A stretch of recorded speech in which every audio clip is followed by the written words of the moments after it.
El 20 de octubre de 2011, el convoy de Muammar Gaddafi fue atacado por bombardeos aéreos de la OTAN. En medio de la guerra civil, Gaddafi intentó huir de los rebeldes respaldados por la OTAN que lo perseguían, pero terminó intentando esconderse en una alcantarilla. Al final, fue sacado a la fuerza, golpeado y sometido a abusos extremos antes de ser finalmente asesinado. Tras 42 años liderando Libia, Gaddafi murió a manos de quienes sufrieron su régimen. Fotografías y videos mostraron el trágico final de uno de los dictadores más infames de los siglos XX y XXI. En el video de hoy veremos el ascenso de Gaddafi, su gobierno y su caída. Gaddafi nació en 1942 cerca de Sirte, en una familia beduina nómada.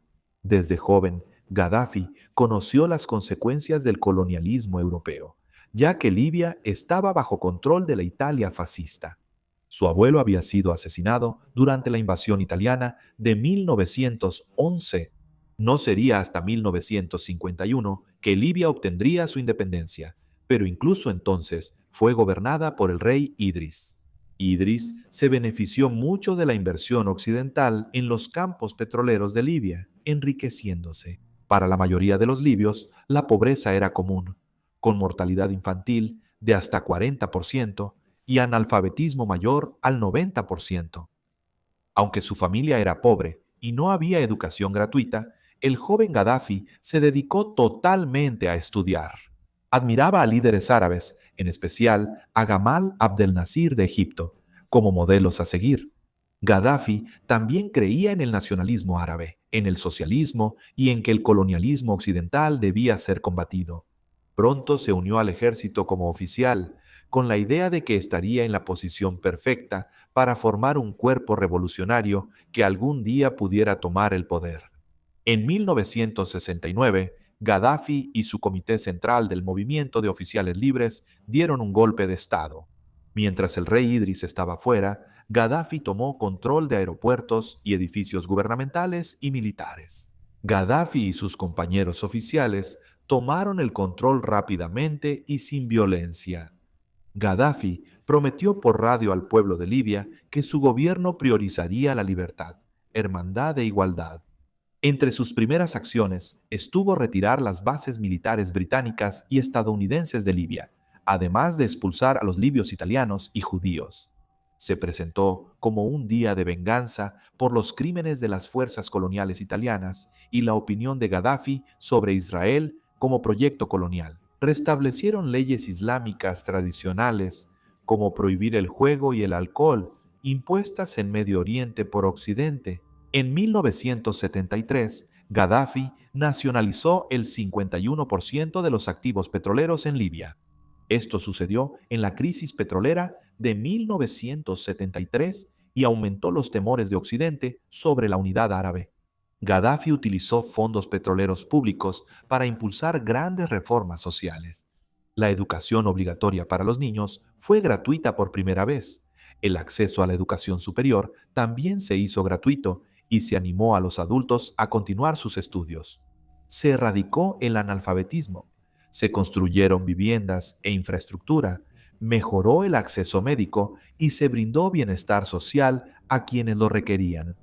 En 1979, la vida del libio promedio mejoró mucho y el ingreso per cápita de Libia igualaba al de Italia o Gran Bretaña. En esa época, Gaddafi formalizó sus ideas publicando su libro verde. En él describió su tercera teoría internacional, un rechazo al neocolonialismo occidental y un rechazo al comunismo sin Dios. En cambio, veía el nacimiento de una coalición islámica de países del tercer mundo como un baluarte contra la interferencia externa. Gaddafi desvió los ingresos petroleros para apoyar a terroristas clandestinos y causas de luchadores por la libertad. Septiembre Negro. Aquellos responsables de la masacre de Múnich contra los atletas olímpicos israelíes fueron financiados en parte por Gaddafi. Los cuerpos de los responsables fueron recibidos como héroes en Libia. Gaddafi fue de los pocos que apoyaron a Nelson Mandela y al Congreso Nacional Africano, deseando el fin del apartheid y la influencia occidental en Sudáfrica. Él se consideraba el líder que uniría a árabes y africanos contra la interferencia externa, y apoyó causas que golpearían a Occidente, respaldando a grupos como el IRA, el ANC y Septiembre Negro. Las relaciones internacionales de Libia solían ser tensas. En 1977, los congresistas de Libia ya estaban cansados del apoyo de Gaddafi a luchadores por la libertad y terroristas. Gaddafi consideró que el dinero se usaría mejor en Libia, por lo que disolvió el Congreso y propuso una democracia directa para el pueblo libio. Esto significó menos libertades civiles para el libio promedio. Gaddafi siempre se llamó líder hermano y contaba con el apoyo de una policía secreta opresiva. Los agentes de Gaddafi alcanzarían incluso a disidentes que huyeron de Libia.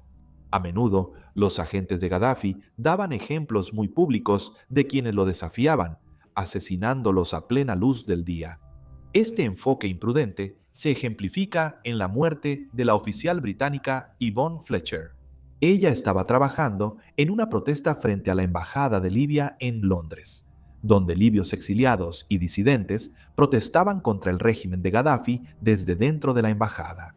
Agentes de Gaddafi dispararon a la multitud con ametralladoras, dejando 11 heridos e Yvonne Fletcher mortalmente herida. Gran Bretaña rompió relaciones diplomáticas con Libia, manteniendo esta postura varios años. En los años 80, la baja mundial del petróleo impactó a Libia, cancelando proyectos de infraestructura y elevando el gasto militar. En 1981, en ejercicios militares en el Golfo de Sirte, la Fuerza Aérea Libia intentó enfrentar a buques estadounidenses. Los libios fueron derrotados, empeorando las relaciones entre ambos países. No sería la última vez que sucedería algo así. En 1986, en el Golfo de Sidra, Gaddafi quiso reclamar aguas internacionales. Los buques estadounidenses cruzaron la línea de la muerte de Gaddafi. Las fuerzas libias atacaron y fueron derrotadas otra vez. Este enfrentamiento provocó que Estados Unidos atacara instalaciones militares libias, causando la muerte de unos 30 civiles. Gaddafi llevó a Libia no solo a enfrentamientos militares, sino también a ataques terroristas. En abril de 1986, tras la derrota, el servicio de inteligencia de Gaddafi organizó el atentado en el Club Label en Berlín Occidental, frecuentado por soldados estadounidenses.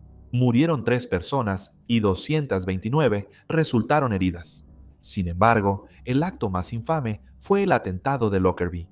El 21 de diciembre de 1988, el Servicio de Inteligencia libio se vengó de Estados Unidos atacando el vuelo 103 de Panam. Una maleta con explosivo libio fue puesta en la bodega del avión y explotó sobre Lockerbie. Murieron los 259 pasajeros, la tripulación y 11 personas en Malacabí por los restos en llamas. En los años 90, Gaddafi consolidó su poder y empezó a producir armas de destrucción masiva, sobre todo gases mostaza. Sobrevivió a varios intentos de golpe de Estado y asesinatos, lo que consolidó aún más su poder. Gaddafi prefirió fortalecer vínculos con países africanos en vez de enfocarse en lazos con el mundo árabe. Fue uno de los fundadores de la Unión Africana, que promueve la unidad y lazos económicos entre estados africanos. En 2001, Gaddafi respondió al 11 de septiembre llamando a la unidad. Él vio la amenaza que representaban los fundamentalistas islámicos y proporcionó información sólida en la guerra contra el terrorismo. Esto ayudó a normalizar las relaciones entre Libia y Occidente. Gaddafi pagó casi $3.000 millones a las víctimas del atentado de Lockerbie y a cambio levantaron las sanciones. Destruyeron sus arsenales de armas mientras intentaba cambiar su imagen. Incluso se normalizaron las relaciones con enemigos como Italia, que hasta pidió disculpas por sus crímenes coloniales. Gaddafi estaba muy consciente del destino de Saddam Hussein y buscó reformar la economía. Los medios se volvieron más libres poco a poco, con intentos de reforma constitucional por el hijo de Gaddafi. A finales de los 2000, la primavera árabe estaba en auge. En Libia estaban desempleados, veían la corrupción de Gaddafi y cómo otras naciones árabes derrocaban a sus dictadores. Gaddafi dependía del apoyo de milicias tribales y mantenía un ejército libio pequeño y mal equipado para evitar golpes de Estado. En 2011, las protestas en Libia se volvieron más violentas tras el arresto del abogado de derechos humanos Fatih Erbil, lo que desató manifestaciones en todo el país. Gaddafi afirmó que su pueblo nunca se rebelaría contra él. Gaddafi, convencido de que Al-Qaeda había drogado a su pueblo para incitar la rebelión, ordenó reprimir a los manifestantes con fuerza desproporcionada. El ciclo de violencia aumentó mientras surgían más milicias armadas antigubernamentales. La violencia era generalizada, con torturas y ejecuciones sumarias utilizadas por ambos bandos. Decenas de miles de manifestantes antigubernamentales fueron encarcelados en prisiones secretas y sometidos a tratos horrendos, cuando se vio que Gaddafi vencería a los rebeldes. Gran Bretaña, Francia y Estados Unidos propusieron la intervención militar extranjera y establecieron una zona de exclusión aérea en Libia, mientras los aviones y drones de la OTAN destruían las fuerzas de Gaddafi. Usando a Qatar como intermediario, Occidente suministró armas a los rebeldes. Los rebeldes capturaron regiones, ciudades clave y la capital. Al caer Trípoli, Gaddafi intentó huir y reunirse con tribus leales. El 20 de octubre de 2011, un gran convoy de vehículos intentó huir, pero fue atacado por bombardeos aéreos de la OTAN. El convoy se dispersó y Gaddafi, con sus guardaespaldas, huyeron a una construcción cercana. Se ocultaron en una alcantarilla e intentaron luchar contra los rebeldes que llegaban. Gaddafi fue herido por una granada mal lanzada por su propio hombre antes de ser sacado a la fuerza. Miembros de la milicia Masatra capturaron al herido Gaddafi tomando muchas fotografías y videos del momento con sus teléfonos móviles. Las imágenes y videos son demasiado perturbadores para YouTube, pero pueden hallarse fácilmente en Google. Gaddafi fue sodomizado con una bayoneta o un cuchillo y arrojado en la parte trasera de una camioneta, y pronto estaría muerto. Quedó atrapado en un tiroteo entre rebeldes y sus hombres, aunque no se sabe con certeza cómo murió. El cuerpo fue exhibido en Misrata antes de enterrarlo en un lugar desconocido. Muchos celebraron la muerte de Gaddafi, viéndola como el fin de un patrocinador impredecible de terroristas. Otros vieron la pérdida de un aliado para los desamparados del mundo. Sus acciones causaron resentimiento en Libia por promesas incumplidas. Sin la intervención de varios países que solía antagonizar, su derrocamiento quizá no habría sido posible. Las consecuencias en Libia fueron devastadoras, dejando al país inestable tras la guerra civil y con muchas milicias y señores de la guerra disputando el control.